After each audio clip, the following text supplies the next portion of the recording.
Vincent Rioux-Voreau, auteur québécois. Bienvenue. Alors, qu'est-ce que tu fais, Vincent? Pour l'instant, je dédicace Tard dans la nuit parce que ma prochaine série que j'ai terminée, elle n'est pas encore imprimée à cause d'un petit retard de ma part. Donc, je dédicace Tard dans la nuit que j'ai réalisé avec Gian. C'est une série qui se passe au Québec. Donc, le Québécois qui dessine le Québec. Alors, comment ça se passe, la bande dessinée au Québec? C'est pas évident. Il y a 2-3 éditeurs et puis on est une vingtaine, une trentaine d'auteurs. Pour réussir à vivre de la bande dessinée, on est obligé de soit s'exporter aux États-Unis ou en France. Puis un livre d'or au Québec, c'est 2 à 3 000 ventes. Donc, pour réussir à en vivre, si on veut en faire un métier, on n'a pas le choix de venir travailler pour la France ou les États-Unis. Et Gian, c'est un scénariste du coin? Oui, c'est curieux, hein? C'est lui qui a eu l'idée de faire une bande dessinée qui se passait au Québec. Au départ, Tard dans la nuit, ça s'écrivait T-A-R-D et T-A-R-E, excusez-moi. Et c'était des enfants handicapés et ça se passait dans un monde fantastique. Et moi, j'avais fait quelques planches qui se passaient au Québec. C'était des enfants qui jouaient au hockey dans la neige. Et quand notre éditeur a vu ces planches-là, il m'a demandé si c'était possible d'adapter le scénario de Jean Blaise pour le faire au Québec.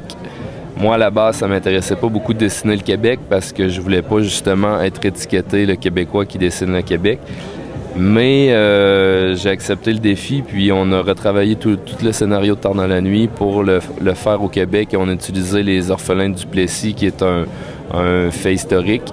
Je ne suis pas rentré dans les vrais faits. Je voulais pas rentrer. C'est très, très politique comme histoire et c'est encore... les procès sont encore en cours présentement au Québec, donc je voulais pas rentrer dans toute cette grosse histoire-là. Mais on a situé l'histoire autour des orphelins du Plessis au Québec. Et des collaborations comme ça, franco-québécoises, il y en a beaucoup? À l'époque, non. C'était sûrement parmi les 2 ou 3 premières. Quand j'ai commencé à publier Tard dans la nuit chez Vent d'Ouest, on était 2 ou 3 Québécois qui étaient édités en Europe par des éditeurs, des gros éditeurs européens. Mais suite à ça, il y en a eu quelques-uns qui se sont ajoutés et aujourd'hui, on est peut-être une quinzaine. Ça grossit tranquillement.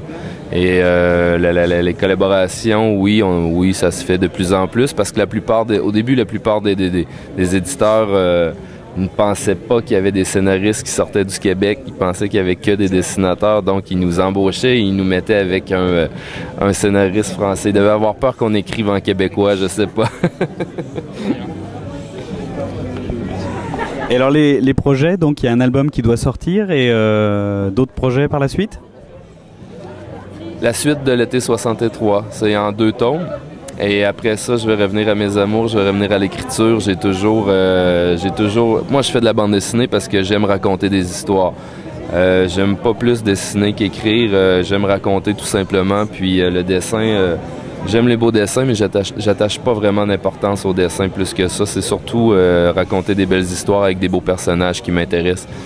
Et puis, après l'été 63, je veux retourner à mes projets et puis faire mes scénarios. Là, j'ai pris ma place. Ça fait longtemps que je travaille pour Vent d'Ouest et puis je vais avoir le droit d'écrire maintenant. Blague? Non, pas de blague. Ok, une petite réflexion. J'ai mis mon... Comment ça se passe pour l'instant? Pour l'instant, je suis un peu bloqué.